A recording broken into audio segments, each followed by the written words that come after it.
because I have returned from where there was no return, you think I know everything.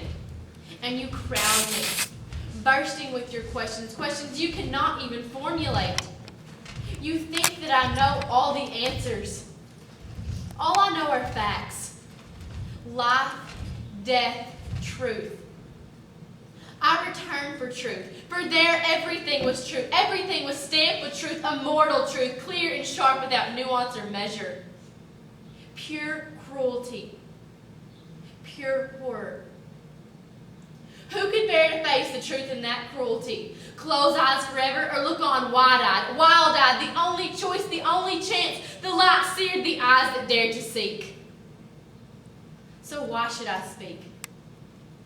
For the things I would say could not be of any use to you.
You want to commit suicide? Yes, so what? You have no right to. Oh, that'll do, Claire. Forget your formulas. Here they aren't worth anything. It's the only right I have left, the only choice, the last free act. There are no free acts here. No choices like that. Oh, yes, I have a choice. I have a choice between becoming a cadaver, which will have suffered for only 8 days, which will still be clean enough to look at, and one which will have suffered 15 days, which will be horrible to look at. You have nothing left. No such choice as nothing. You're not free to do it. You don't have the right to take your And life. why don't I have that right? A fighter doesn't give up. Claire, please. Forget your affirmations. Forget your certitudes. None of them fit here. Don't you see that truth has changed? Don't you see that truth is no longer the same? I'm asking you why you've decided not to fight for your life. You ask me? Ask those lying rigid in the snow. Ask their faces, which are no longer faces. Ask their limbs, which resemble dead wood. Ask their skin, which is a color no one has ever seen before. Don't you know all a human being can withstand before dying? Don't you believe that it becomes so scrawny, so ugly, so convulsed, so trapped in what remains of skin and flesh you have to have suffered to the limit? A limit no one has reached before us. I don't want to suffer to that limit. Can't you see further than yourself and your own death? Can't you see? I see. I'm lucid. I'm logical. I've never been more reasonable. You don't want to fight? I'm willing to fight, to try, but with a chance, even a little one, however small, but a chance. And I don't see any. No one will survive. If it's to be death for death's sake, then better right away, before having suffered that suffering you see written on the dead in the snow. Over there in the pile, where the ravens and the rats get together. Those naked, dead bodies entangled in a pile, even on top of those who are still alive who arrived just a week before us. I prefer to die before becoming a corpse as ugly as those. I have no gift for lost courage. Will you listen to me? You must wait until my eyes do not see what they see for my ears to listen to you. My eyes see as well as yours. You're afraid. You're a coward! Afraid to suffer? Yes. A coward. Another word that's meaningless here. I'll tell you again that you don't have the right to take your life. You don't have the right because you're not alone. There are the others. And above all, there are the little ones. Denise, Rosie, who isn't even 16, all the little ones whom you taught to recite poetry, whom you had performed in plays before we left, when we had been past them while we waited for the departure. They admired you because you were grown up.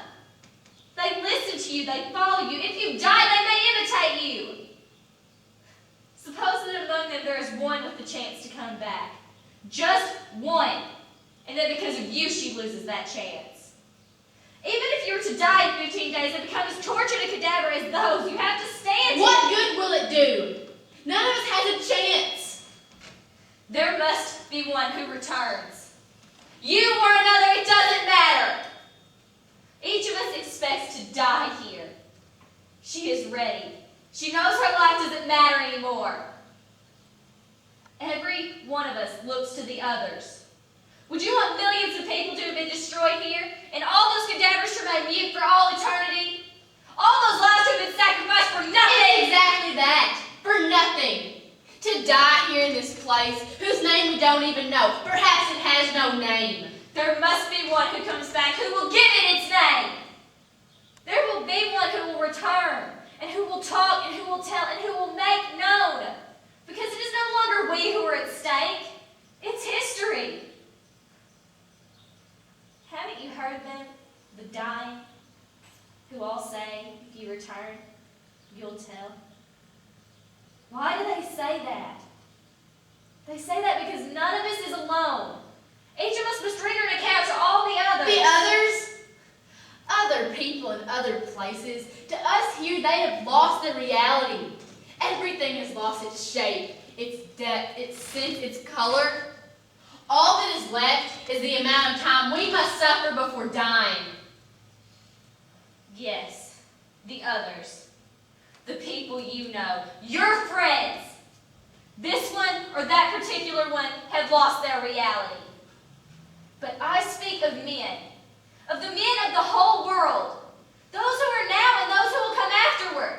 To them you must render an account. Why me? One more, one less. Choose someone else for your mission.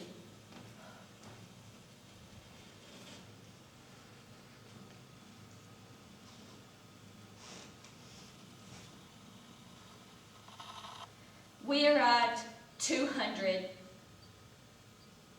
200 women from all provinces, from all classes, who were thrown here into this population of 15,000 women. 15,000 women who are never the same. They die by the hundreds each day. They arrive by the hundreds each day. Of these 15,000 women from all the countries, from all the languages of Europe, how many will survive? 15,000 women, more or less. 200 women, more or less. What difference does it make? You, me, no one matters. They will only matter if there's one who returns. It won't be me. Don't you really want to understand anything? Even if you hold out for only 15 days. I don't hold out for 15 days because I don't believe it matters. I prefer to skip those 15 days. I'm ready to hold out for as long as it takes. Who knows the future? Something may happen which could change all the calculations. The Allies will drop from the skies suddenly, tear out the barbed wire, pull down the watchtowers, and we'll be free. Do you believe in miracles? Whatever way we get out of here, getting out of here will be a miracle. You have to believe in miracles. My father used to say that in all battles, in all shipwrecks, there's always one survivor. Is it a rule? No rules stand here. I know that we will win, but the war will last another 2 years, and I won't last 2 months. You'll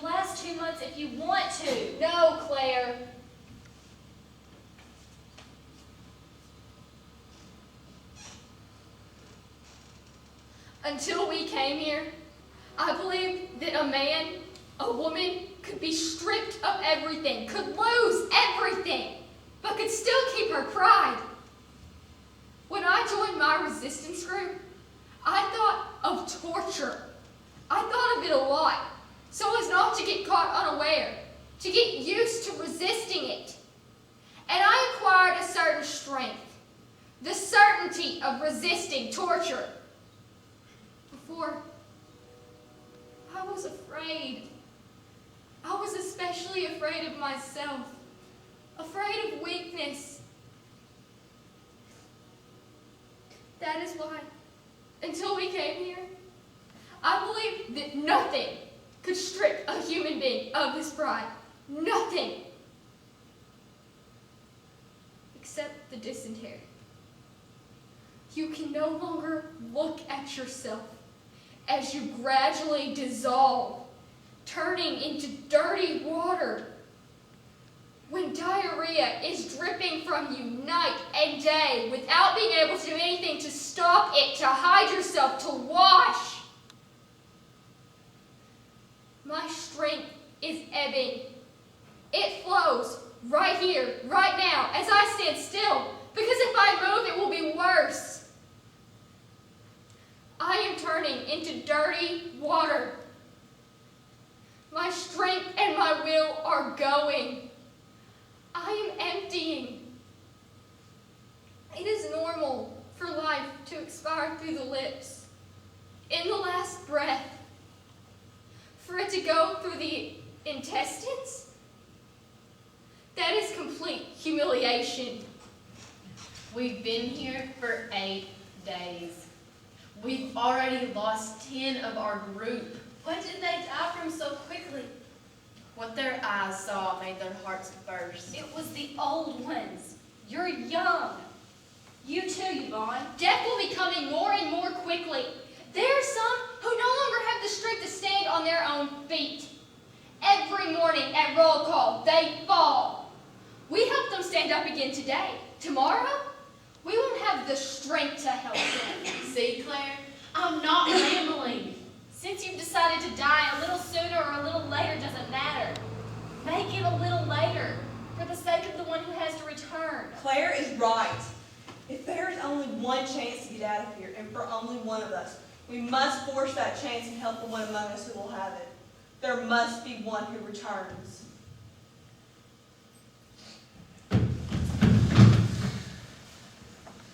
My name is Marie. I'm 16. I'm all alone now. Did you arrive all alone? No, with my parents. My father, my mother, my grandmother, and the little ones. My little brother and my little sister. In a big transport. Haven't been here very long. Oh yes, 10 days. It was a big transport. Almost the whole train went to the gas. There were many old men and many children. My parents weren't old, but they didn't want to leave grandmother and the little ones. Me, I wanted to stay in the same column. They said it was a column for the health camp, a special camp for the aged and for the children. An officer took me out and put me in the other column, a very small column.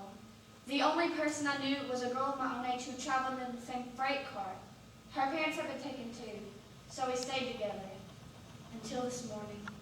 You can stay with Denise and her sisters. They have a box at the end with 5 other little ones. They'll make room for you. You're not very big. She was beautiful, my little sister. You can't imagine how beautiful she was. They couldn't have looked at her. If they had looked at her, they wouldn't have killed her. They wouldn't have been able to.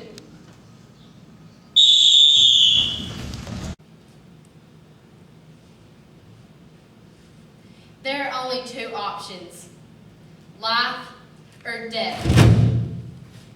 It's simple.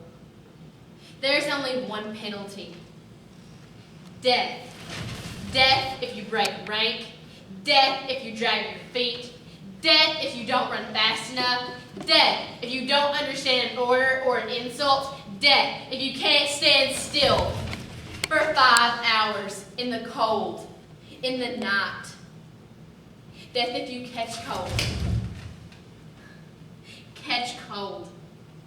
What an expression. Funny, isn't it? We are in the cold. We are cold, blocks of cold. Before we didn't know what cold was. Yet in the freight cars it was cold. The bread froze, we couldn't eat.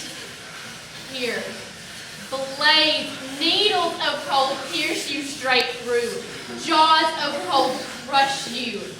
Cold contracts with the fibers of your flesh, even those of the tongue, even those of the heart. Cold feet is nothing. Cold in the heart, cold in the veins, cold drafts in the lungs, as if they were hanging in the wind naked. A thorn of cold stuck in every vertebra. It's as if the cold peels you and strips you inside of you. Here you don't wait for death. You expect it. Why struggle? It's what I wonder. Why do we still want to live? It seems that it's not I that makes the decisions anymore. It must be which is still alive, wants to keep on living for no reason. Always the only question. Life or death. When we entered the camp, when we passed through the gates and saw all the naked cadavers on the snow, we tried to walk around, to sidestep the cadavers. And they came with their sticks to make us walk straight. I had never seen a dead body. And you? Had you ever seen any? No. For me too, they were the first. Remember how we jumped over them running? I tried not to look only where I was putting my feet. If at that moment they had said, "This way to be shot," we would have not walked. We would have run. And now that all we have to do is let ourselves fall down in the snow, we're clinging to life.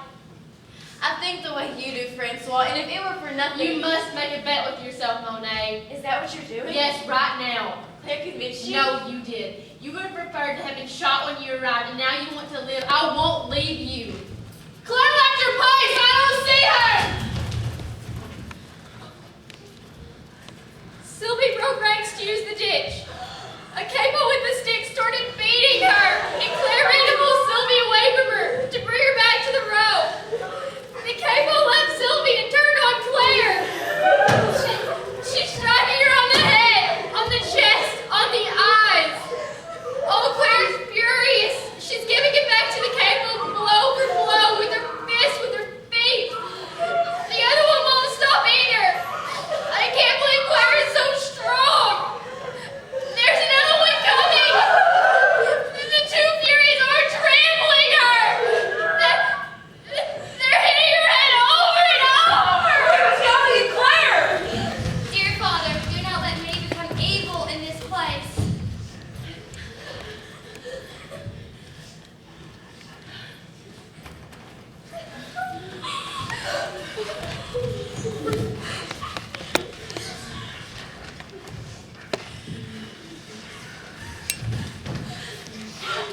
Claire died for me. The two Furies wouldn't have left me alive. Claire had to burn their blows. All those who die for others. If the group is large enough, some will be left, but the number keeps diminishing.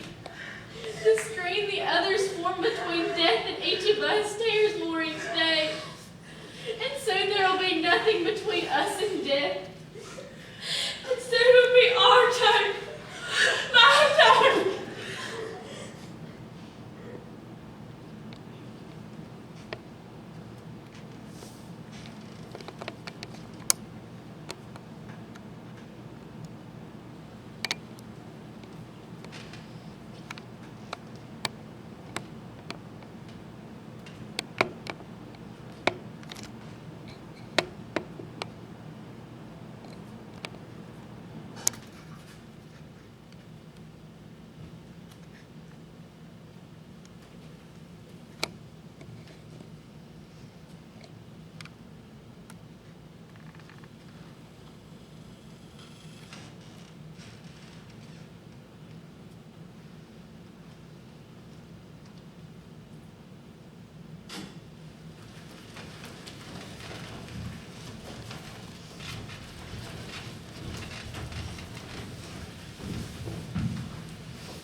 You're strong, Gina. You'll return. You too, Francois. You're stronger than you think. I will return. I swear I will. Francois, hear me well, Francois. If I do not return, you'll tell my father that at no time did I give in. At no moment. I'll never give in. You'll never give in. I wish I could say that. You can't give them the things they want. By deciding that you will return, you are defying them. We must not let them triumph over our corpses. They will have many of them, but they must not have all. Those who return will have one. I don't like to lose. I'll win. You'll win what? It doesn't matter what. We're in a battle. It's a hand-to-hand combat, and you don't want the enemy to win. You'll return, Gina. I'd like to be sure of it. I want to talk myself into it. If you stop believing in your return, you're lost.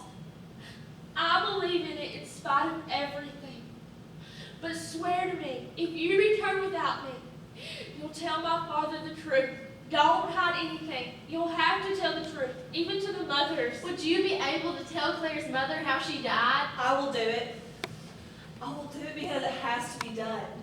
Because it is in order that the truth be known that we want to return. We will have had the strength to live it. Why would others not have the strength to hear it? I wonder if we'll have the strength to tell it.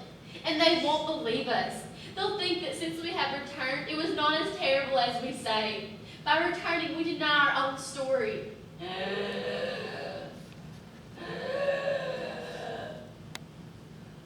What is it? Do you hear? Who is it? One who can't take it anymore. Another one. How many of us will remain? None. It's not possible. You're not sleeping yet? We're going right to sleep. The nights are so short and we waste them chatting. Talking is as important as sleeping. If I did not talk, it would seem to me as if I were no longer alive. We make plans too. If I return, I'll open a tea shop. The cakes will be exquisite, especially being Claire's. And I'll make a chocolate that will be the sensation of Paris. Paris has never known one like it. Creamy, thick, with a touch of coffee. Have you ever tried coffee-flavored chocolate? You make a very strong coffee, a real coffee extract, and you put a drop in the chocolate. It's delicious. With chocolate, I like toast. Very crunchy and crusty. In the middle, it's soft, soaked in warm butter. You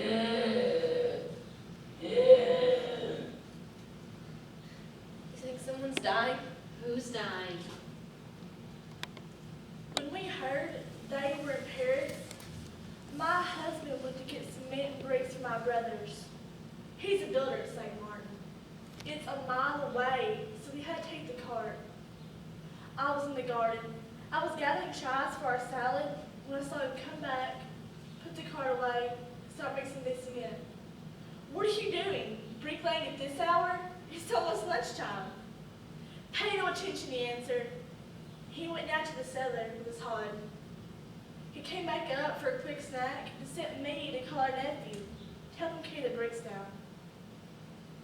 In the evening, my student came back up with a bottle. I've chose one of the best. It's the last we will drink until the end of the war. We invited our neighbors. It's our own white wine. We have a little vineyard not far from our house. There are years for which it is famous. Train wine is not for the Prussians to drink.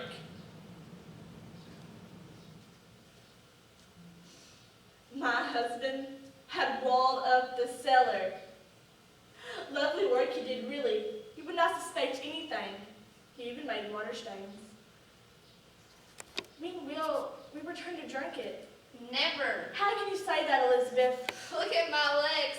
I press down, and the indentations remain all white. With swollen legs, I've got only 3 days left to go. Are mine? Are they swollen? Did you hear?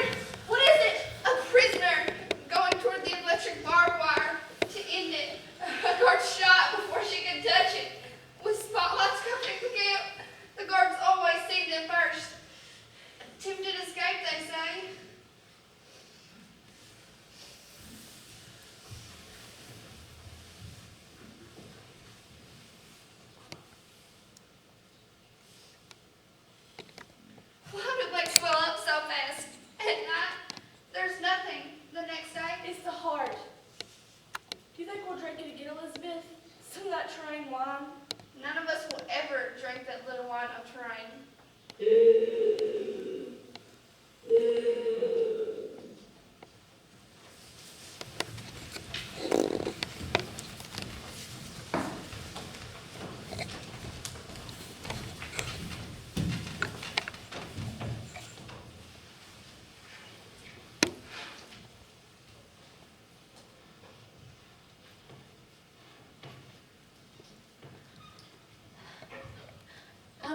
afraid to sleep because I'm afraid to dream. Night is more frightening than day because at night, as soon as I fall asleep, I'm alone. During the day, I talk. Gina, or Francois, or someone answers. At night in my dreams, no one answers. I'm always alone, and I'm afraid. While falling asleep, I already know what I will dream. I'm afraid. If I carried bricks during the day, I carry bricks, and they are colder against my breast, heavier to my hands than during the day. Frozen bricks. In our house, Mother used to give us a warm brick in winter to heat our bed. I burnt my sheet once. There was a smell of burning in the bed, and Mother scolded me. At night, the bricks are covered in ice. Ice which cuts even more deeply than during the day. And the skin on the inside of my hands is burnt by the ice. I still carry bricks on an interminable road, and the bricks are heavier and heavier, colder and colder. During the day while carrying bricks, we chat. Gina tells about the great restaurants where she used to eat, their husband and her friends. She would put on a dinner dress,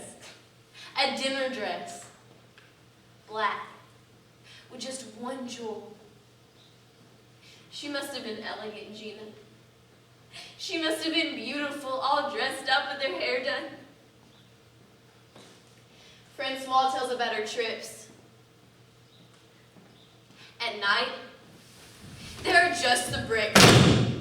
And when it's not the bricks, it's the dogs. I try to make detours. I cheat. I figure out how to get away from the dogs, but they leap far and in one single jump cover the entire distance I've succeeded in putting between them and me. They throw themselves on me.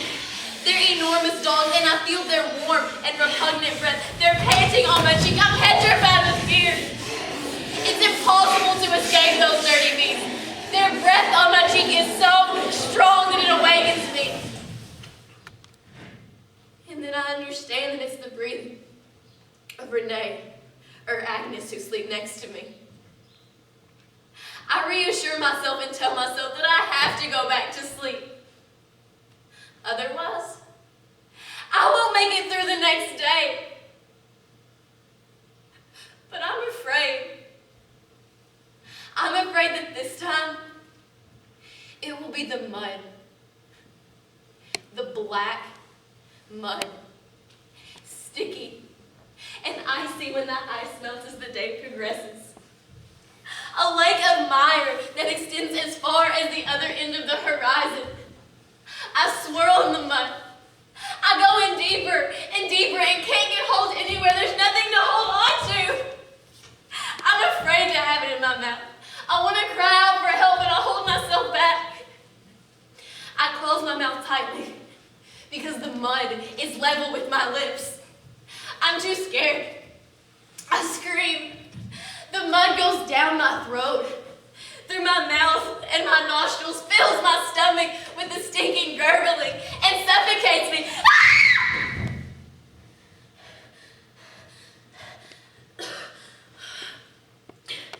Probably, I really screamed. My neighbor shakes me awake.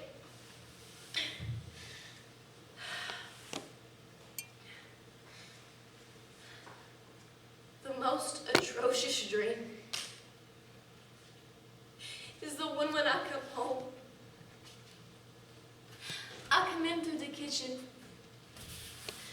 My mother is doing dishes, or she's ironing. I come close. Mother, it's me. You see I've come back.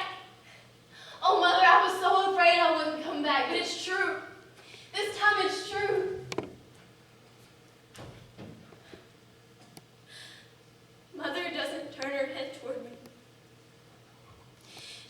continues her washing or her ironing. She doesn't hear me. Mother, it's me, your Monet. If you only knew, Mother, how many times I dreamt I was coming back. But this time it's true. It's true because I'm touching you. I'm touching your hand. I feel warm and sweet all over. And then I'll wait with Renee or Agnes's hand in mine. It's the dream that frightens me most. At night, you're afraid. In the morning, you want to die.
Did you hear that shot during the night? Now I understand. For me, it's not worth the trouble anymore. My legs are more swollen than yesterday. Look, it's Bertha. Her sister died during the night.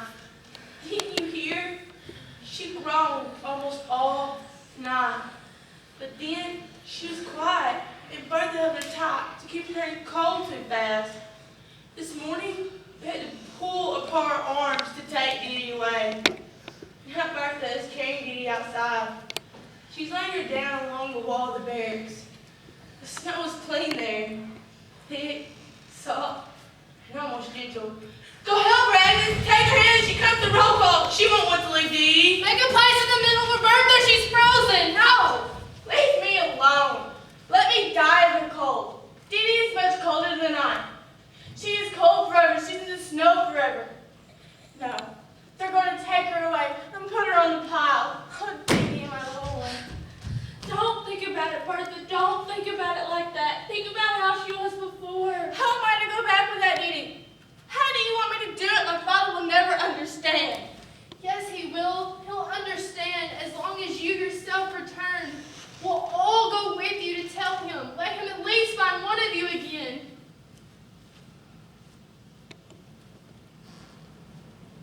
Dee was my little sister.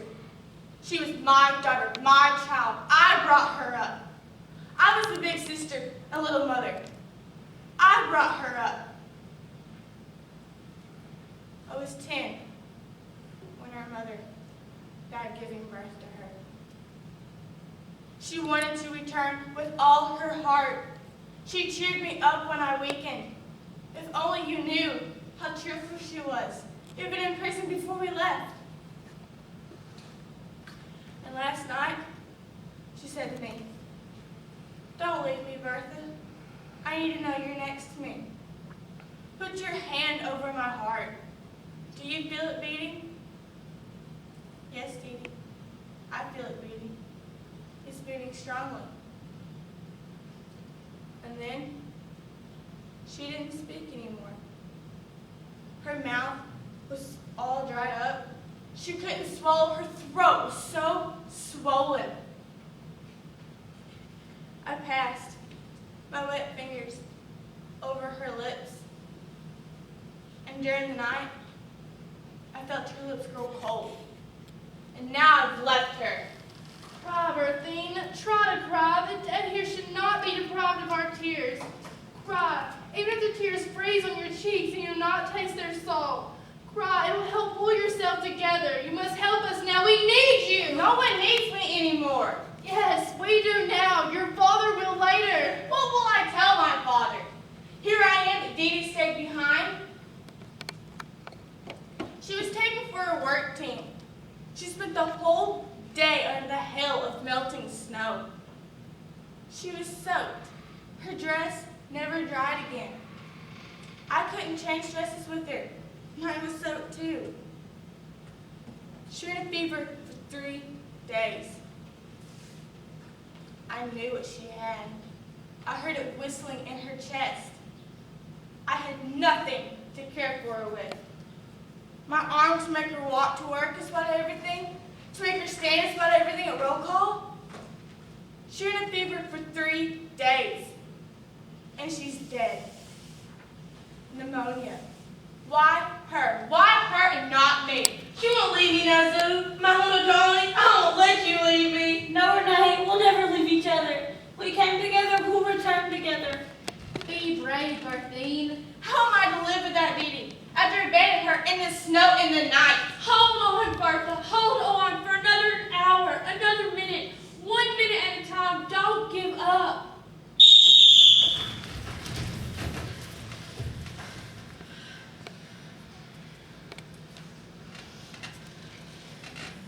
That's why the days are so long here. All these minutes, one by one. These minutes, one after the other. Have you ever observed a moment of silence in a ceremony? A minute is long. First, you think of the person you are honoring. Then you think of lots of things. I have to buy nail polish. I have to go to the bookstore. My order must be ready. I have to call Susie. And when the chairman looks at his watch and you sit back down again, you are as relieved as if you have been standing for a long time. Here, each day is broken down into all its minutes. And during each of these minutes, we have to be on the alert without any respite to sidestep a blow and not fall, to force ourselves to move our toes in our clogs or they'll freeze, to keep our head, to keep our memory. I'm afraid to lose my memory, my certainty that I am still myself. We must stay on the alert, to remain conscious of ourselves and order our hearts to keep beating. My heart no longer obeys my command. Dysentery also drains the blood. If only there were a little water to wash. I tried with snow, but snow isn't good for washing, and it's icy on the belly. I gave up trying. I don't care anymore. What don't you care about, Yvonne? Whether it is over for me now, this morning, right away. Right away, no one would have time to care. But since it isn't right away, you have to hold on. And what of the others? Look at Bertha. She's more unhappy than any of us. She'll force herself to overcome her pain because she has courage, and she'll suffer longer for it. You're exhausted, Yvonne. Don't talk anymore. With daybreak, you'll find yourself again. Finding yourself. It's an illusion, a trick. I need not find myself because I am not lost. It is only my body that is losing life. It is as if I have become myself and another at the same time. Another who is detached, clairvoyant, gifted with a sharpened sense of observation, who looks at the first me who is disappearing.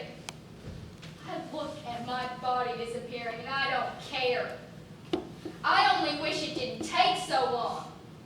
I only hope that when I'm a little more worn out, my mind will grow dark and I won't have to see myself anymore. You're logical, Yvonne.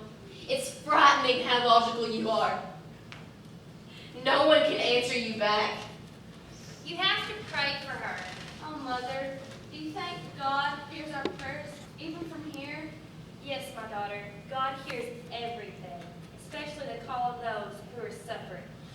Don't try to slip through my fingers, little one. I'll hold you tight. Marie, Marie, Marie, do you hear me? Yes, Mother, I hear you. Then come back. Don't let yourself fall into the snow. It's cold. No, the snow is soft. It's like a great coat. I'm so cold. Let me lie down. No, stand up. Up. Day's breaking. You see? The sky is becoming light. Look at the sky. And those great red patches, they're starting to set the sky on fire. It's colder than it was just a little while ago. One day more. It lights up faces. I can distinguish one from the other. There's some I cannot recognize. They have changed during the night, wearing the look of death. Oh, Yvonne. Death touched her during the night. Yvonne! Yvonne! I won't last the day. Make a place for me in the front. I want to see. What is there to see? As soon as day breaks, they take the dead out of sick bay and carry them to the morgue behind block 25. That's where they file them up and wait for the truck to the crematorium. I want to see if they carry out my mother. She went to the sick bay the other day. What will it do for you to see her pass? Don't be so hard, Bernie. I have to see her pass and know the date of her death. What date is today? The 20th. It's the 20th of February. You won't be able to recognize her under the little cover. Her legs stick out. Mother had deformed feet. I will recognize her feet. There's the funeral procession advancing. The funeral for those who died during the night. On little stretchers, of poorly attached branches too short for the bodies, with the blankets that cover the middle in shreds. The legs stick out between the front handles. The shaved heads hang between the back handles. You don't see the faces, upside down, rattling between the ends of the branches. The legs are enough. Skeleton legs. Every morning I wish for death, but when I see the little stretchers passing, I don't want it anymore. I don't want to go out that way, with my head hanging and my legs dangling. Today it's them, tomorrow us. There's a lot of them today, young ones. How can you tell?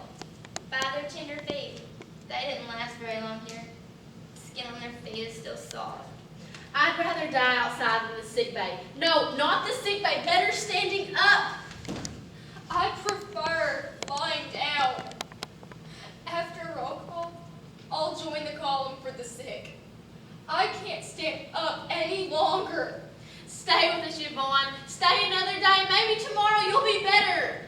It's not worth the trouble. I know what lies ahead.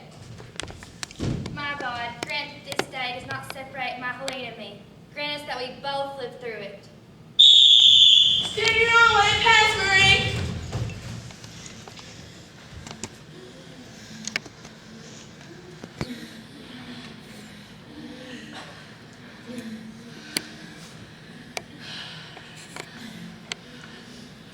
It wasn't too long today.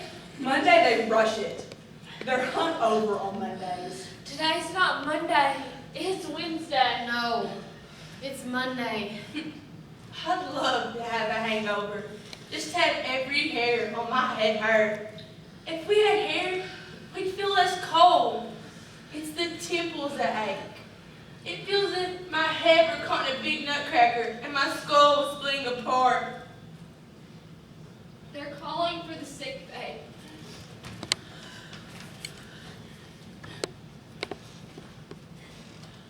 Goodbye, everybody.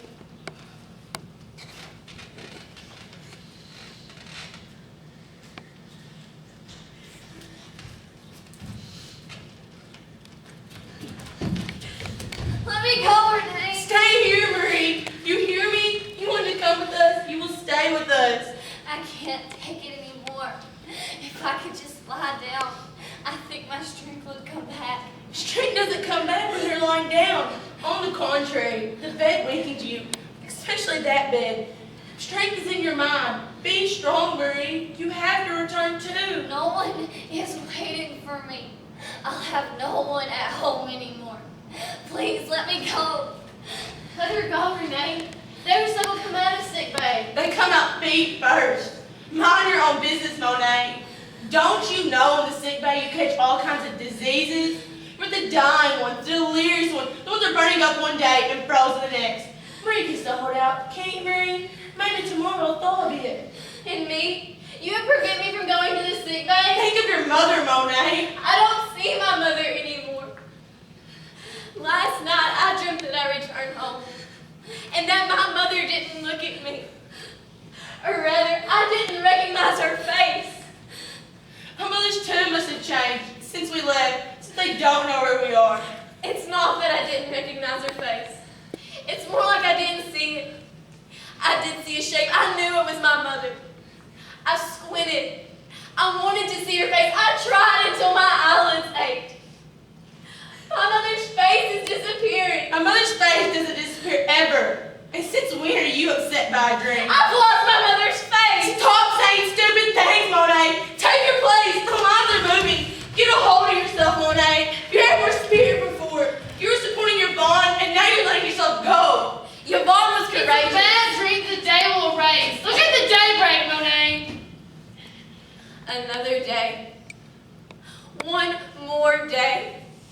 A day is so long, especially when you're not sure to see it through. We've made it to the end of the others so far. My strength decreases with each new dawn. Until now, I was sure to see my mother's face again. Since last night, I know I won't ever see her again. It would be much worse if you could see your mother. If she were here with you. Look at Helene, who's with her mother. Each one suffers doubly, for herself and for the other. And for the mother, it's worship because the mother always thinks she protects her child. And here, she can't do anything. She sees her daughter being beaten, and she lowers her head. And for the daughter, see her mother being beaten, tattooed, naked, shaved, and dirty? And then one soon thinks she is a burden to the other. And look at Sylvia, who really lost her mother, and who is looking for her among the dead who's being dangled from the little stretchers. And next to them, you're lucky. Think of your mother to give you courage, Monet, to give you confidence. Think of her in real life, not in the hallucinations of the night. I think of my son. He is at his grandmother's. How old is he? 6. He's been going to school since the fall. My mother-in-law told me in the last letter I received before we left the prison. When I see the children arrive here to go into the gas chambers. Or to be thrown alive into the fire. What are you talking about, Elizabeth? They came upon the idea to make more room in the gas chambers. They put the children aside and throw them into an enormous ditch filled with branches and set fire to it. Children don't struggle. How do you know that? Yesterday, I talked with a girl on the children's commando. They all wear white kerchiefs on their heads. They're cleanly dressed.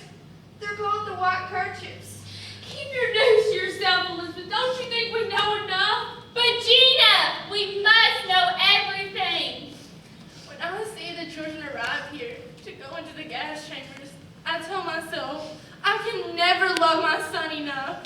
I have to love him for all the little ones here. Don't get soft, Agnes. It hurts.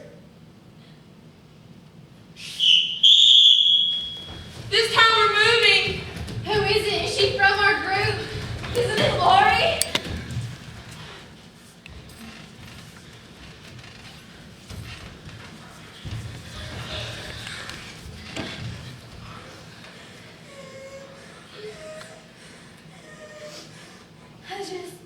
I just came from the sick bay. I left because the nurse said to get out no matter what. There must be a selection for the gas chamber. Oh, Yvonne! What are we gonna do? What are we gonna do with her? She can't walk. Lori, what are we gonna do? Lori! Lori! Lori! Lori's dead! We have to leave her. I think it's to the left we're going today. They had people in demolition work. So much the better. Who will be inside of this soup? Stand up straight, Marie. If we find a little dry corner, just sit down here in the let's rinse water and take us to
I didn't take them to the theater. I couldn't talk. It was too cold in that lifeless expanse of snow where we stayed all day. After we went through the gate, they made us form squares in the big field opposite. The snow was hard, a crust of ice. Gina said, "It's not snow for skiing." That's all she said. There was a wind blowing in the plain. We stood motionless in the wind, in the cold, until the lights dimmed. Several of us fell. Elizabeth, how could she have stood on her legs that kept on swelling even as we watched? We left them on the dirty snow. Marie, Renee couldn't force her to breathe. The air clawed at our lungs. When they blew the whistle for us to get back into formation and return to camp, they commanded us to run. The extraordinary thing was that we ran. We were stiff to the point where we couldn't bend either our knees or our ankles. I'm still wondering how. As we went through the gate, they made us run through double rows of monsters in furies, all armed with sticks, whips, and canes, who beat, whipped, and thrashed all who passed through. The blows rained from all sides. Those who didn't run fast enough, who stumbled, who lost their heads and didn't know in what direction to run, were seized by the collars of their dresses and pulled aside. They were thrown into Block 25.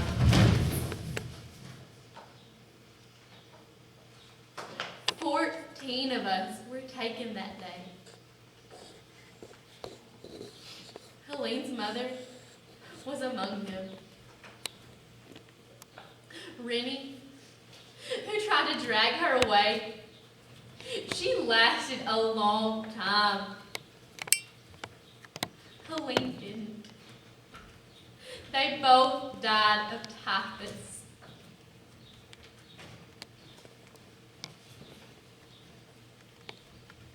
When Monet died, Monet, for whom I stayed, Monet, whom I would have carried until the return because her life was so promising that it broke my heart to see such a waste. When Monet died, I was violently tempted again to give up, but Denise was alone. There was hardly any among those who could still stand who could have helped her. I stayed for her. And maybe also because after having lasted for weeks, I didn't want to lose my investment. And now, how many are left? Can we act a play where the characters die before you've had time to know them? I didn't have time to know them either.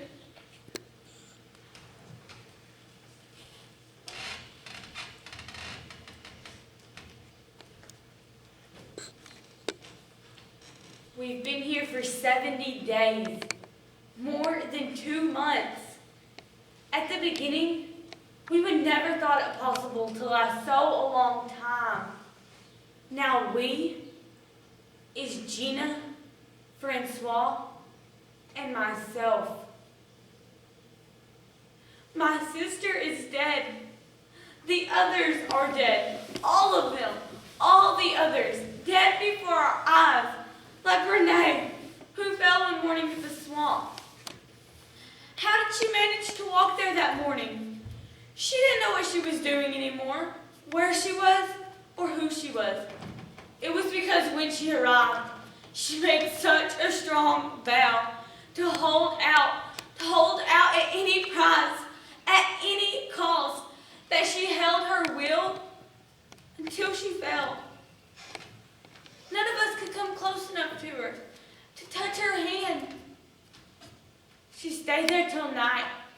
At night, she was carried back to the camp, 4 of our group carried her, each taking a limb. And with every step, they wondered how they would make it back to the camp. It was probably the only time they looked forward to seeing the watchtowers and the forks of the road. The only time they were encouraged when they smelled the odor of the camp. Extraordinary how that odor spread. It's an odor that I didn't know a lot of things, like how cadavers are soft and difficult to manipulate long after death. She was heavy, so heavy, with nothing left at the end of her life, emaciated in a way that we had never seen before. Those who carried her were at the end of their life too. Regine was bitten by a dog. She wanted to break ranks and gather dandelions on the edge of the road one morning. We gather dandelions each time we can. We tear the leaves into tiny pieces and mix it in our soup. It is for vitamins. Since we've been eating it, we don't get scurvy anymore. She was on the outside row, already bent over, preparing herself to leave the road. She didn't look around carefully enough. The dog jumped her and put his fangs around her throat. She let out a cry, a single, brief cry. The dog dragged her this way by the throat, then dropped her once because it was tired and took her back up. That time, she didn't cry. Then someone said, "She's not breathing anymore." Suddenly, the camp was motionless and silent.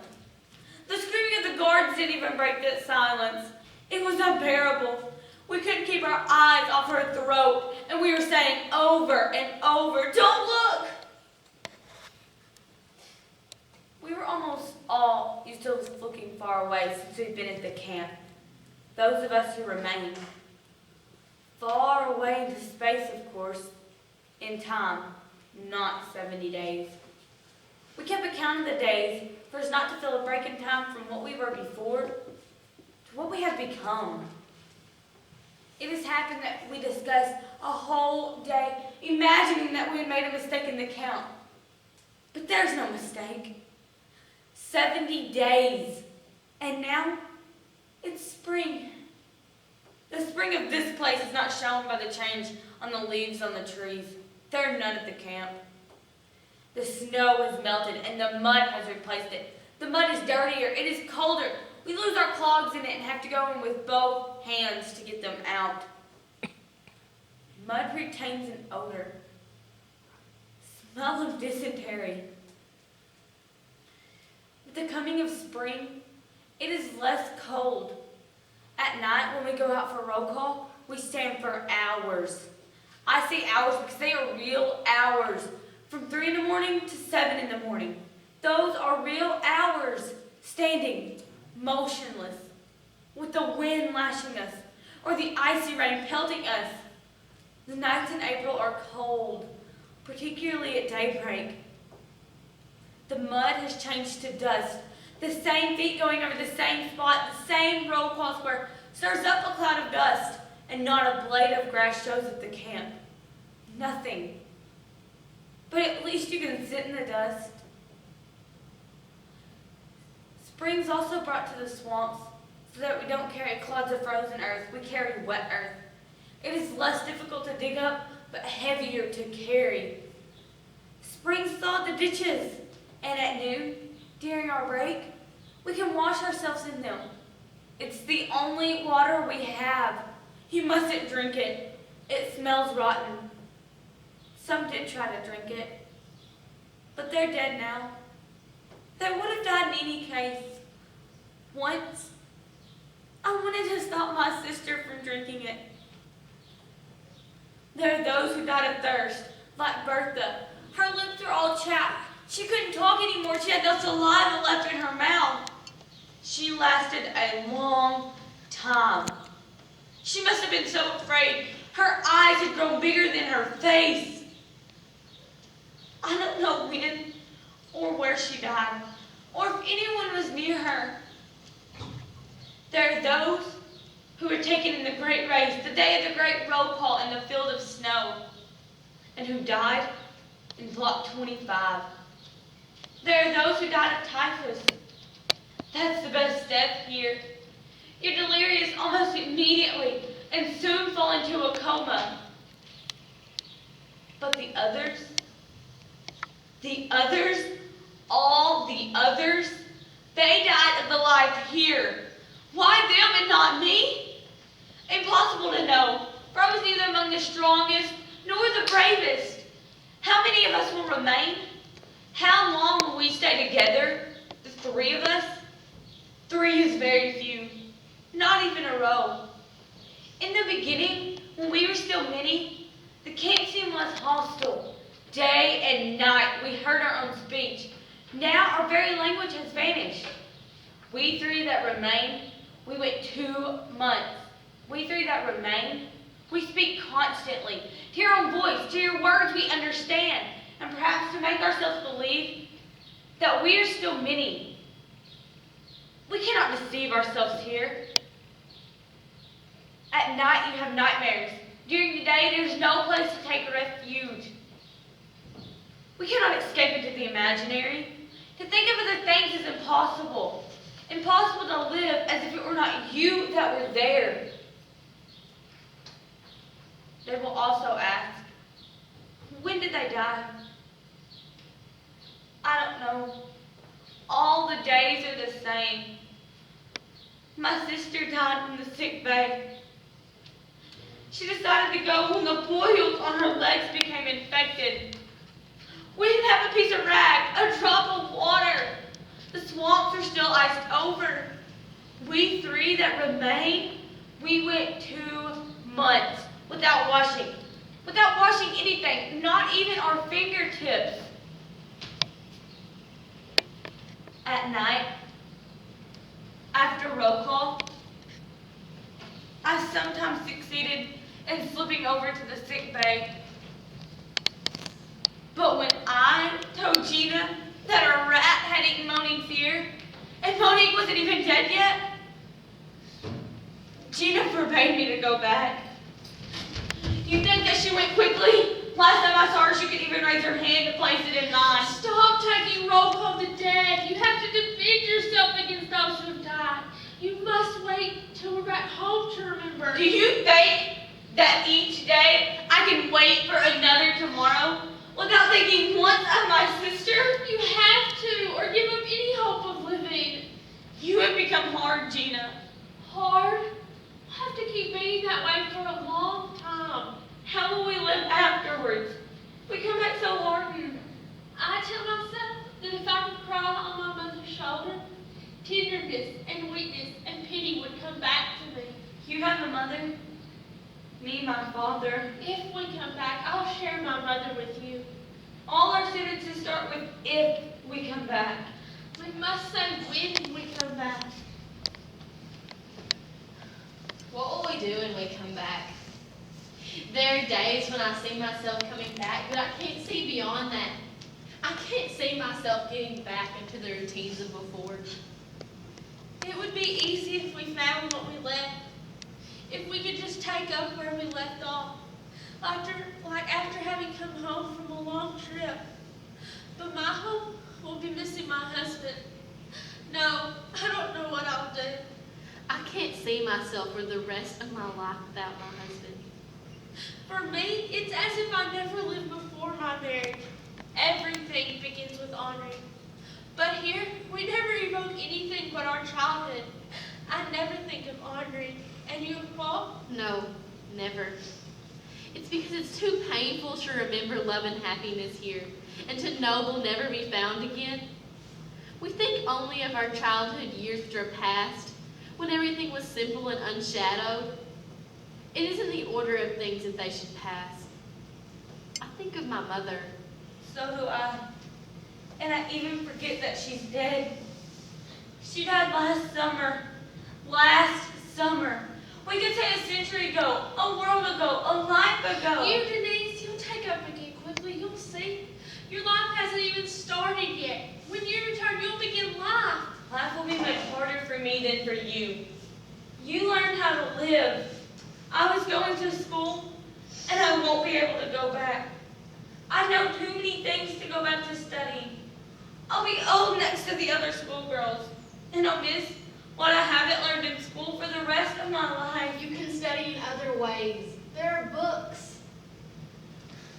But I say that the way people say things without weighing what they say.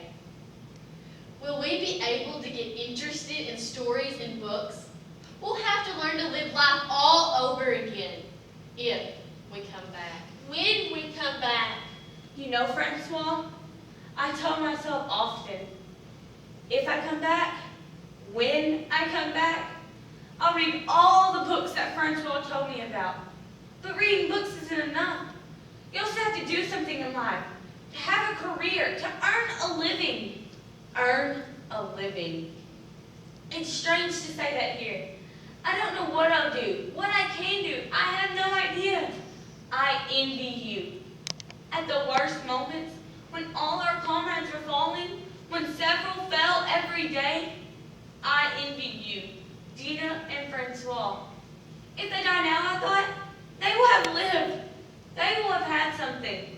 And I will have nothing. When you return, you'll start to live. Whereas we'll have trouble starting anew.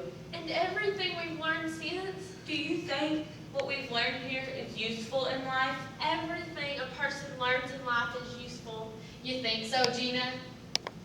What use is it in knowing how to read death sitting on a face the very minute it tints the eyelids purple?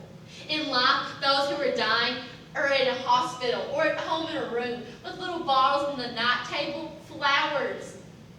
What use is it ever to read truth in a face? In life, who needs to see through people, to know in a split second if they'll share their bread or help others to walk? This is a gift we have acquired here, which we'll have to get rid of because it will be too terrible to see everything in that light. Here, everything is true, without shadows, in a hard way. The executioners are executioners. They have the costumes, the marks, the traits. They don't try to conceal it, to pass for human beings. They are executioners without hypocrisy. They never try to flatter. They never try to fake a smile. They don't see us, even though we see them and how different they are from us. The victims are victims. Brutalized, defeated, humiliated, disgusting, life-ridden. We have seen side by side the worst cruelty and the greatest beauty. I mean, those who practically carried me in their arms when I couldn't walk. Those who gave me their tea when I was choking of thirst, when my tongue was like a piece of rough wood in my mouth. Those who touched my hand and managed to form a smile when I was desperate. Those who picked me up when I fell in the mud, but they were so weak themselves. Those who took my feet at night when we were going to sleep, and who blew on them when I felt they had began to freeze. They all died for me. Nobody dies for anyone else in life. Life will be much harder for us afterwards. We've gotten into the habit of showing our naked faces. Can you go without a mask in life? Can you take the mask off others? They'll be afraid of us. Then what will we say to them, who will never understand that we are unlike anyone else? We'll explain, and no one will understand. We'll never be able to make them see what we have seen. We'll bore people the way those from the First World War bored us. That's because there was nothing else in their lives except the moment when they were at one with history. It's not so for us. When we come back, we won't live without knowing why. We will have fought just to come back, just to survive. You'll forget all that was, all that we saw. It's an incommunicable knowledge, as Francois said, useless. We should say we are lucky to have lasted this long. We won't leave our dead comrades behind. We'll take them away with us, in us. You mean we won't ever forget them? There are those whose name I didn't even know. Even without us. We'll restore them with a look, a gesture, maybe in our dreams. If I have to return to relive all of this in my dreams, oh no. Don't be afraid, Denise. Dreams fade. I'll touch my sheets, fine and crispy, my nightgown. I'll caress my sheets and I'll know that I'm dreaming. You've had so many things in your life. You'll have them too, Denise. You'll see. Just to get undressed, to go to sleep in a bed with sheets, with slippers for when you get out of bed. That alone. 70 days during which we haven't taken our dresses off. They must stink, but we don't notice because our nostrils are filled with the smell of crematorium. If we could smell Perfume. It's so nice. It's something that you can touch and that you don't touch. Opaque and transparent. Real and unreal. I love perfume. you see, you'll be able to live again. What does that one want with us? It looks as though she's calling for us. Me? The three of us? She's signaling you, Gina.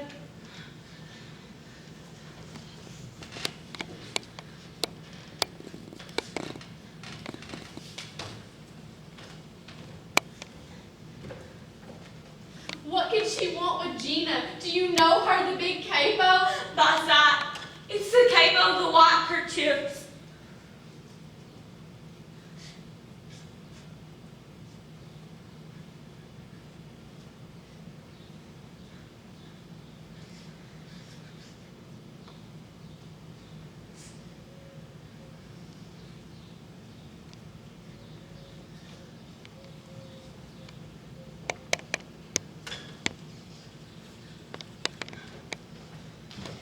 What did she want? Oh, nothing. Just asking us some Linda, a French girl, a little later.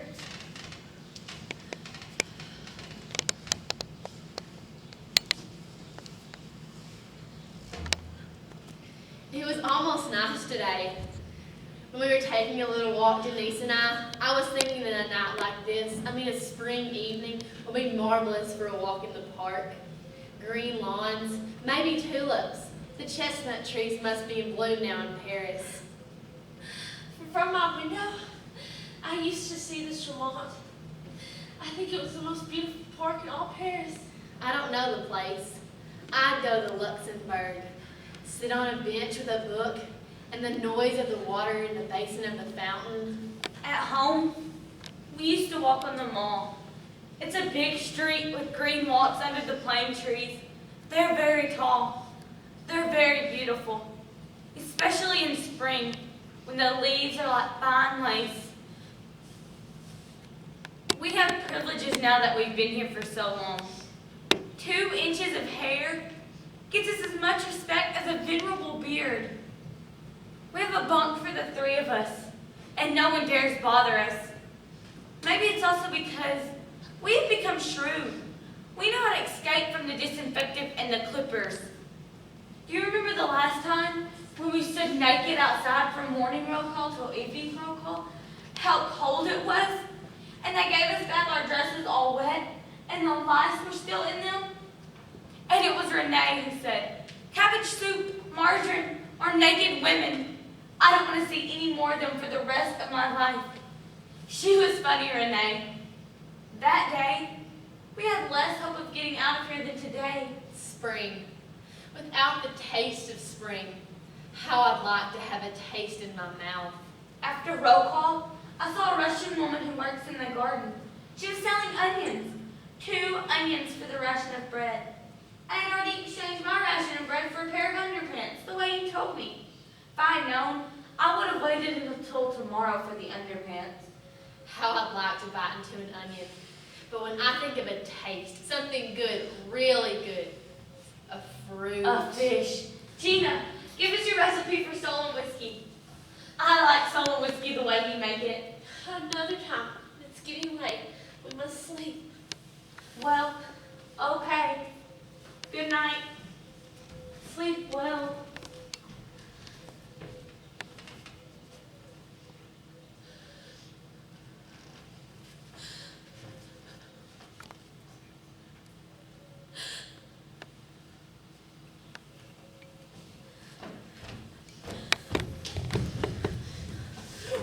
you want? I have to join her commando. But that's impossible. You tell her you didn't want to, that She took my number. My name is already on her list. It's an order. the white kerchief commando. Yes. What can we do? What is there to do? It's impossible to do what she wants in any case. To undress the children and throw them into the bonfire. To fold their little clothes into neat square piles while they burn. No. What can you do? There's always a choice. We will have to talk about it together. But Gina, you argued. You told her. It's useless, Francois. You know I tried. I'm going with you. No, you must stay with her. What will I tell Denise? You'll explain. Wait as long as possible. As long as possible. That will be when she gets up in a little while at the siren and you won't be next to us. I want to talk to you. It seems I have so much more to tell you before we part.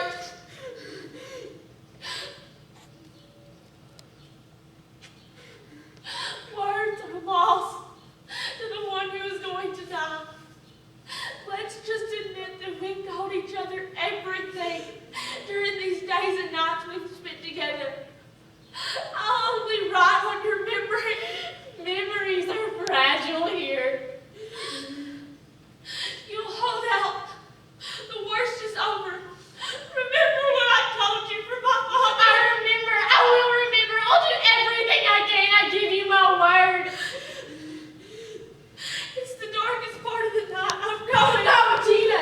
You still have time before the siren. Give yourself a minute. Give me a minute. Goodbye, Francois. Goodbye, Gina. Thank you. Without you, I would not have lasted. Bring back Denise. It would be a shame not to after having kept her till now. Goodbye. No, Gina.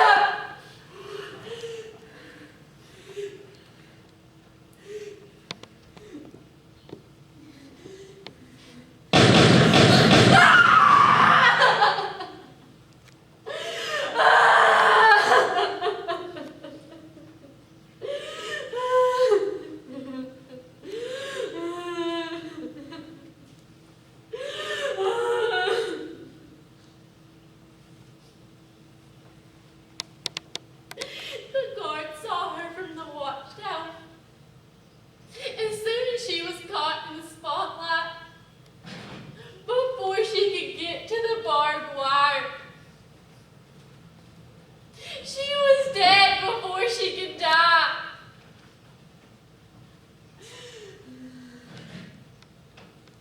Goodbye, Gina.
We have come back. We have come back to tell you, and now we're standing here ill at ease, not knowing what to say or how to say it. Because we came from a place where words had a different meaning. Words to say simple things, to be cold, to be tired, to be hungry, to be thirsty, to be afraid, to need sleep, to live, to die. If you don't understand, it's because we can no longer give those words the meaning they had there. We wanted to be heard. We wanted to be understood. Don't think we resent it. We knew you wouldn't understand, that you wouldn't want to even know, that you wouldn't believe, because it has even become unbelievable to us. Why should you believe those stories of ghosts? Ghosts who came back and who are not able to explain how.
I beg you,